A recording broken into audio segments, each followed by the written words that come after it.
10ஆம் வகுப்பு மாணவர் பெற்றோரோடு சேர்ந்து அல்லது ஆசிரியர்களோடு சேர்ந்து ஒரு துறையை தேர்ந்தெடுக்கணும் அப்படின்னா நம்ம பொதுவாகவே ஒரு அறிவியல் துறை சார்ந்த ஒரு ஸ்ட்ரீமை ஃபஸ்ட்டு தேர்ந்தெடுப்போம். ஏன்னா நம்ம ஃபஸ்ட்டு எம்பிபிஎஸ் போகிறது, இன்ஜினியரிங் போகிறது, இப்படி ஒரு ஆப்ஷனாகவே இருந்துக்கிட்டு இருக்கு.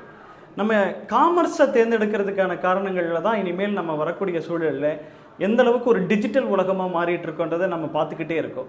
இப்போ ஒவ்வொரு கார்ப்பரேட் நிறுவனங்களுக்குமே ஒரு டிஜிட்டல் மார்க்கெட்டிங் தேவைப்படுன்றதை ஒரு பக்கம் புரிஞ்சுக்கிட்டா, அப்போ +1 +2லேயே நம்ம படிக்கும் போதே காமர்ஸ், மேத்தமேட்டிக்ஸ், அதோட தொழில்நுட்ப அறிவு டிஜிட்டல் சர்டிஃபிகேட் கோர்சஸ்லாம் முடிக்க முடியுன்றதை நம்ம புரிஞ்சுக்கலாம் ஒரு பக்கம்.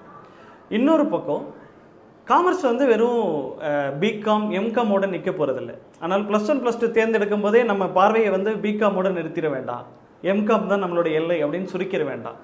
நான் +1 காமர்ஸ் ஸ்ட்ரீம் எடுக்க போகிறேன், அதில் எனக்கு என்னென்ன வாய்ப்புகள் இருக்குன்னு முன்கூட்டியே நம்ம சிந்திக்கணும்னா, ஒரு பக்கம் நம்ம ஏற்கனவே பார்த்துக்கிட்டு இருக்க சொல்லிக்கிட்டு இருக்க வணிகம் சார்ந்த